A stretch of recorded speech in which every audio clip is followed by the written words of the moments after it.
akụkọ ụwa nke tata bụ Fraịde abalị 6 n'ime ọnwa Mee afọ 2022. Akụkọ ụwa na-abịara gị site n'ụlọ ọrụ American Biafran Veterans Network ABVet Radio na TV dị na Washington DC nke mba Amerịka. Onye na-n'olu ya bụ Omalicha Nwada Igbo. Tupu anyị aga n'ihu, chee ntị nụrụ ọkwa. Agba nke 3 ọgbakọ nke eji atụkọta ego maka nchekwa ala nna Biafra bụ nke na-abịa kwa ọnwa ga-adị n'ụbọchị Satọde ikpeazụ nke ọnwa Mee afọ 2022 ngwa ngwa ọ kụrụ elekere 12 nke ehihie n'oge obodo New York nakwa elekere 5 nke oge ala Biafra. Ọ ga-adị n'akara mkparịta ụka Zoom n'akara nwudide https://us.2web.zoom.us/j/8917021995 Isiokwu ọgbakọ a bụ ọgbọ nke ugbu a ga-akwụsị igbu ọchụ mkpochapụ agbụrụ nakwa atụmatụ mkpochapụ agbụrụ. A na-akpọku ndị niile hụrụ nnwere onwe n'anya dịka ndị otu Indigenous People of Biafra, ndị Yoruba Nation, Ariwa Nation, Ambazonia, tinyekwara ndị Oyi Biafra nakwa mba Afrịka ndị ọzọ nakwa ndị na-agọrọ ha ọfọma ka ha bịa kwado ọgbakọ ntụkọta ego a. Ndị ga-ele ọbịa n'ọgbakọ a gụnyere ndị otu American Biafran Veterans Network nakwa ụmụada Biafra worldwide. Maka inwetakwa ozi, kpọtụrụ Chief Obidike n'akara ekwentị a 202-250-0001 maọbụkwanụ Nwaada Ndidi Amaka n'akara 904-525-1282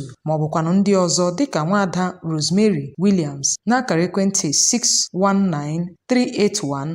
619-381-8579. Burukwa n'obi na ọgbakọ ntụkọta ego a bụ nke eji atụkọta nde $15 maka nchekwa ala nna. A na-arịọkwa onye Biafra ọbụla ịtụnye naanị $10 kwa ọnwa iji wee nye aka na nchekwa ala nna. Ọgbakọ ntụkọta ego a ga na-adị kwa ụbọchị Satọde ikpeazụ n'ime ọnwa ọbụla. Ya mere eji ohere a na-akpọkọ ọhaneze sio ka ha jụkwa ịnabata oku ndị omekome na-akpọ maka ntụkọta ego n'ụdịdị otu a, wezụgakwa nke a ga-abịara gị kwa ụbọchị Satọde n'ime ọnwa ọbụla.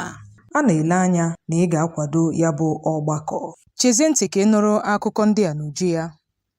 Ọhaneze ndị Igbo na ndị ndu mpaghara South East enweela nzukọ ha na onyeisiala Muhammadu Buhari na steeti Ebonyi. Ndị nnọchiteanya mpaghara South East zutere Buhari n'ụbọchị Fraịde n'obi ọgbakọ gọọmenti dị na Abakaliki. N'ụbọchị tata, onyeisi oche otu a jikọtara ndị eze na mpaghara South East bụ Eze Charles Mpuma gụpụtara mkpebi ndị otu ahụ, bụ ebe ha nọrọ rịọ onyeisiala Buhari ka o nwee obi ebere n'ebe nwa ha nwoke bụ Kanu nọ. Eze Mpuma sịrị na ndị ndu ndị a amalitela mkparịta ụka ha na otu ndị a iwe na-ewe ịkpọta ha na mkparịta ụka maka iweta ogbugbo ma mekwa ka udo chịa na mpaghara ahụ. Ha toro onye isi ala maka ịrụzi akwa mmiri Niger nke 2, ọdụ ụgbọelu Akanibiam International Airport nakwa ọtụtụ okporo ụzọ etiti dị na mpaghara ahụ. Ka o sila dị, onye isi ala Buhari na nzaghachi ya gwara ndị ndu mpaghara South East sio na ụlọ ikpe ga-ekpebi ọnọdụ onye ndu otu Indigenous People of Biafra bụ Maazị Nnamdi Kanu. Buhari gwara ha ka ha hapụ okwu ahụ ka ụkpụrụ ikpe were ọnọdụ ka o ruo n'isi njedebe, bụ agụ ahụ nke a tụrụ onye ndu IPOB. Ọ rụtụrụ aka wee sio na mkpebi ụlọikpe n'okwu a dị oke mkpa, wee gbakwunye sio na a ga-ekpe ikpe ahụ dịka usoro ikpe si dị. O gosiri mwute ya banyere ọnọdụ nchekwa ọjọọ na-arị elu na mpaghara ahụ. Ọ sịrị na ọtụtụ ndị mmadụ na mpaghara ahụ bụ ndị a sara isi ma na-akpalikwa ha megide gọọmenti Naịjirịa. Onye ndu otu Indigenous People of Biafra bụ Maazị Nnamdi Kanu ka ekwupụtara sio na o nwere ike ịtụfu ikikere ịbụ nwaafọ mba Britain dịka gọọmenti mba Britain kwupụtara otu ya dịka ndị a na-agaghị anabata n'ụkpụrụ ndị na-azọrọ isi onwe ha n'obodo ahụ ọzọ. Otu asịrị a na-akọ bụ nke ekwupụtara sio na mba United Kingdom nọrọ ụnyaahụ bụ Tọzdee nabata mmachibido Naijiria nyere ndị otu Indigenous People of Biafra dịka otu na-eyi ndụ egwu. Na mbụ, mba United Kingdom anabataghị nkwupụta ahụ Naijiria mere gbasara otu a, mana nso nso a mba a bịara gbanwegharịa ụkpụrụ nnyepụ akwụkwọ visa ha nakwa mbata na ọpụpụ obodo ahụ. Otu o sila dị, mba Britain nyere iwu ka ewepụ otu a n'ihe omume ya nke ndị gbara ọsọ ndụ n'ala ahụ, bụkwa nke na-anabata ndị na-achọ ịzọrọ isi onwe ha. Ọchịchị mba United Kingdom sịrị na onye ọbụla bụ onye metọrọ ugwu ruru mmadụ agaghị enweta oke n'ihe omume ha ndị na-azọrọ isi onwe ha. Otu a ka ozi nke nke sitere na mba United Kingdom zipụrụ n'akara nwaudide ha gbasara akwụkwọ njem visa nakwa usoro mbata na ọpụpụ na mba United Kingdom. N'okpuru iwu a, obodo a na-agụpụta ndị sitere n'ụzọ aghụghọ nweta akwụkwọ njem visa dịka ndị na-etozughị oke ịbata n'obodo ahụ, tinyekwara ndị na-eme tigbuo zọgbuo nakwa ndị na-eyi ndụ egwu ma ọ bụ ndị metọrọ ugwu ruru mmadụ. Dịka ọ sịrị na ndị ga-anabata ndị a ga-enyocha ụkpụrụ iwu nnabata na ọpụpụ nke ọma tupu ha emewa nke a. Ndị nkatọ okwu anọ ọnụ ugboro wee boo mba United Kingdom ebubo sio na ọ jụrụ ikwupụta IPOB dịka otu a mapụrụ n'iwu n'ihi na Kanu bụ onye nwere akwụkwọ njirimara nwaafọ ha. Ka o sila dị, n'ọnwa Disemba afọ 2021 ka ọchịchị Naijiria kpọkuru mba ụwa ka ha kwupụta otu IPOB tinyekwara otu Boko Haram dịka otu na-eyi ndụ egwu, ebe Garuba Shehu bụ onye na-ekwuchitere onye isi ala Muhammadu Buhari sịrị na nke a ga-akwụsị ha inweta ego. Mana site n'akwụkwọ ozi a bụkwa nke ngalaba na-ahụ maka nnyepụ akwụkwọ visa nakwa mbata n'obodo Britain wepụtara bụ nke na-akọwa ndị a ga-ewezuga n'ụsọ n'usoro inweta atụmatụ nzọrọ isi onwe nke ndị a na-emegide n'obodo ha. Dịka ọ kọwara sio na nke a bụ nnọọ ndị a ga-enyocha ma ha na-aganye aka n'iyi ndụ egwu ma chọpụta ma nwere ihe ngosi nke na-egosi ha dịka ndị debatara ụdị akwụkwọ a na mbụ nakwa ihe ndị ọzọ bụ nke a ga-enyoba anya tupu anabatawa ha n'ụdị ahụ. Mana ndị mmadụ ghọtaghịrị ya wee kọwaa sio na amachibidola IPOB n'iwu na mba United Kingdom. Ọkaiwu na-ekpechite ọnụ onye ndu otu Indigenous People of Biafra bụ Aloy Ejimakor akụsasịala asịrị ahụ a na-akọ sio na mba United Kingdom ekwupụtala otu IPOB dịka ndị na-eyi ndụ egwu bụrụkwa ndị amachibidoro inweta ihe omume ndị na-azọrọ isi onwe ha n'obodo ahụ ma kọwaa ya dịka okpokpo asị. Ejimakor gọnarịrị ozi ahụ n'otu ozi o zipụrụ n'akara nzirịta ozi Twitter ya na nzaghachi nye asịrị ahụ a na-akọ sio na onweghị ihe dị otu ahụ na okwu ahụ bụ nnọọ okpokpo asị. N'ozi a ezipụrụ ụnyaahụ bụ nke gbara n'anwụ mmadụ ndị a gụpụrụ na usoro nnweta akwụkwọ njem visa ha nakwa ndị a ga-anabata n'obodo ahụ. Cheta na mba United Kingdom nọrọ na mbụ zipụ ozi n'akara nwaudide ya nke na-akọwa na iwu inweta akwụkwọ visa ịbata n'obodo ahụ sio na agaghị ekwe ka ndị otu IPOB nweta visa ya maka imetọ ugwu ruru mmadụ. Ha sịrị na IPOB bụ otu nke gọọmenti Naijiria mapụrụ n'iwu na ndị otu nchekwa ya bụ Eastern Security Network nke ekewapụtara n'afọ 2020 bụ nke na-emetọ ugwu ruru mmadụ na Naijiria. Ha sịrị na onye ọbụla nọ n'okpuru otu IPOB ma ọ bụ onye ha na otu a na-emekọrịta ihe dịka MASOB ma ọ bụ otu ndị ọzọ na-achọ nnwere onwe Biafra bụ ndị na-akụsi ọgbaghara iji nweta ebumnobi ha na ndị na-enye akwụkwọ njem visa leba anya na nke a tupu ha agụpụtawa ha dịka ndị gbara ọsọ ndụ ma ọ bụ nabata ha n'okpuru ihe omume ahụ. Ọ sịrị na ndị metọrọ ugwu ruru mmadụ bụ ndị na-agaghị anabata n'okpuru atụmatụ ahụ bụ ndị na-azọrọ isi onwe ha. Ka o sila dị, IPOB agọnarịrị ugboro sio na ọ bụghị ha na-akpa arụ ndị a na-ahụta na mpaghara South East kama na ọ bụ ndị otu nchekwa Naijiria, mana n'ihi na gọọmenti Naijiria na ndị agha ya na-achọ ite ha unyi n'ihu bụkwa nke mere ha ji ekwupụta otu ahụ dịka otu na-eyi ndụ egwu ma na-akpakwa arụ ndị a na-ahụta na mpaghara South East. Ka o sila dị, Ejimakor na nzaghachi ya gwara ọhaneze ka ha gaa gụgharịa ozi ahụ edepụtara n'akara nwaudide mba United Kingdom wee nwee ezi nghọta n'ime ya n'ihi na ọ bụghị asịrị a na-akọ na amachibidola IPOB maọbụ kwụsị inye ha akwụkwọ visa bụ ihe ya bụ ozi na-akọwa.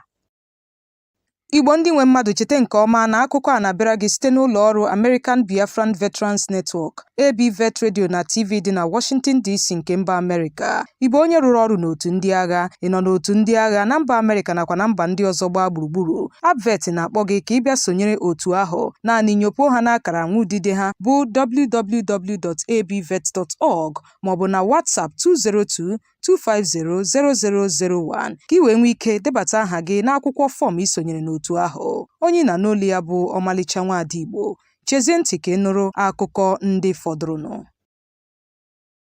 ndị agha agbagbuola ndị nwoke anọ bụ ndị na-emejupụta ọkwa onye apụlezi na Aba nke dị na steeti Abia. Ozi anyị nwetara kọwara sio na ndị agha nke 144 Battalion nke 14 Brigade dị na Aba na steeti Abia gburu mmadụ anọ ndị ọkpa egbe na-emejupụta ọkwa onye apụlezi bụkwa nke ha kwupụtara na mpaghara South East megide ọbịbịa onyeisiala Muhammadu Buhari. Ebelebe gburu n'ụbọchị Wenezdee n'elekere 2 nke uhuruchi n'Ụrata Street dị na Aba n'okporo ụzọ awara awara siri Enugu gawa Port Harcourt. Nchọpụta emere gosiri na ndị a egburu egbu bụ ndị yi uwe ojii zọchie n'okporo ámá gbapụtara ihe nakwa n'ime obodo ndị mepere emepe kwupụta ụbọchị Fraịde nakwa Tọzdee dịka ụbọchị onye apụla n'ama. Otu onye bi na mpaghara ahụ sịrị na ndị agha mara ndị ọkpa egbe aka n'ihu ebe ha kwarịtara mgbọ dị egwu tupu agbagbuo mmadụ abụọ n'ime ha, mana ndị uwe ojii ekwupụtabeghị ozi a dịka ihe mere eme. Ogbunigwe agbagbuola mmadụ 6 ndị otu Boko Haram nakwa Islamic State of West African Province ISWAP n'ụbọchị Tọzdee bụ nke ha liri dịka ọnya ha shiri ndị agha na steeti Borno. Otu onye ọkachamara n'okwu gbasara ibu agha megide iyi ndụ egwu bụ Zangozola Makama gbara nke a n'anwụ n'akara nzirịta ozi Twitter ya. Ọ sịrị na ndị ọbịarịgbu mmadụ gbuo onwe ha zutere ọnwụ ha mgbe ha si n'ime obodo Nguma dị n'ọchịchị kansụl Biu na steeti Borno wee na-alọta, ebe ha gara wakpo ime obodo ahụ wee bukọrọ ngwongwo ndị mmadụ. Mana dịka ha rutere na mpaghara Sabon Gari nakwa Mute ka otu ụgbọala Hilux ha bụ, ebe ọ bụkwa na ha bụ ụgbọala eji ebu agha atọ n'otu ọgbatumtum, maka ụgbọala Hilux ahụ bịara rịa n'elu ogbunigwe ahụ na-amaghị ama nke ha liri ndị agha n'okporo ụzọ. Ya bụ ogbunigwe bịara gbawa wee gbagbuo mmadụ 6 n'ime ha, ebe ndị ọzọ nwetara mmerụ ahụ. Nke a kpasuru ndị a na-eyi ndụ egwu iwe ebe ha lere otu nwoke onye Fulani, nwunye ya na nwa ya nwoke were egbe gbarie ha ma burukwa ndị ha nwụrụ anwụ wee pụọ. Nke a na-abịa dịka ndị agha nọrọ na-ebu agha tara ọchịchị megide ndị otu Boko Haram n'oke ọhịa Sambisa nakwa na mpaghara Lake Chad, ebe ha likwara ọtụtụ ogbunigwe na mpaghara ahụ. Ndị ọkpa egbe bụ ndị na-emejupụta ọkwa onye apụlezi akpaala mkpamkpa n'ụfọdụ mpaghara tụmadị na njikọ okporo ụzọ Ebebe dị na Abakaliki na steeti Ebonyi. Ndị ọkpa egbe a bụ ndị zọchiri na mpaghara ahụ mgbe o jiri nkeji 20 gafee elekere 6 nke ụtụtụ Fraịde ma sụnye otu ụgbọala ọkụ dịka otu onye ọgbatumtum siri na ntala. Otu nwa amadi bụ Maazị Anayo Chukwuemeka bụ onye bi na mpaghara ahụ gwara ndị nta akụkọ sio na ndị ọkpa egbe a gbara egbe aghara aghara ma tinyekwara ndị bi na mpaghara ahụ n'oke ụjọ, ebe ọtụtụ mmadụ riri mbọmbọ ịzọrọ isi onwe ha. Ọ sịrị na nke a mere nnọọ n'otu ntabi anya ma mgbe ha pụtara ka ha hụrụ na esunyena otu ụgbọala ọkụ. Osiladị, ndị otu nchekwa Ebube Agụ na steeti Ebonyi azọchiela na mpaghara ahụ, ma ọnụ na-ekwuchitere ndị uwe ojii na steeti ahụ bụ Lovet Oda sịrị na ya enwetabeghị ozi gbasara nke a. Ndị ọkpa egbe nọrọ n'ụbọchị Wenezdee kwupụta ọkwa onye apụlezi n'ụbọchị Tọzdee na Fraịde megide ọbịbịa onyeisiala Muhammadu Buhari, bụkwa nke ha sịrị na nke a ga-abụ iji gbochie ndị mmadụ ịpụta n'ama n'ihi ọbịbịa onyeisiala. Kosiladị, ndị otu IPOB agụrọla ugboro wee sio n'aka ha adịghị n'ọkwa onye apụlezi ahụ ekwupụtara na mpaghara South East n'ụbọchị ndị a. Igbo ndị nwe mmadụ, otu a ka anyị hụrụ ya n'akụkọ ụwa nke taa. Cheta nke ọma na ọ bịara gị site n'ụlọ ọrụ American Biafran Veterans Network ABVet Radio na TV dị na Washington DC nke mba Amerịka. Onye nụrụ olu ya bụ Omalicha Nwada Igbo. Ụbọchị nta ka anyị chụọ n'Owere nchi ka emesịa nọ, mana tupu anyị achịkọta ya kpamkpam, gerenụ ọkwa. All hail Biafra! All hail Biafra! Biafrans, the die is cast, the wind is blown. Biafra land is completely surrounded by our enemies. They are now going house to house, killing our youth, women, children, men, livestock, burning houses and markets. They will reach your village if not stopped. We must defend our home, protect our mothers, our fathers, sisters, brothers, friends, and our neighbors. No mission is too complicated. We will get the job done. We have sworn to sacrifice our lives if necessary to ensure the survival of Biafra. We did not ask for this, but have been pushed to the wall, while the rest of the world watched, doing nothing as we are being slaughtered. We have cried and begged enough to deaf ears. We cannot make peace with one who wants no peace. but seeking to exterminate us. The only option left is to rise and defend us by all means necessary. Nigeria government, Boko Haram, bandits and herdsmen are one and the same. U.S. government knows this fact. U.S. government has more and better intelligence apparatus than the rest of the world put together.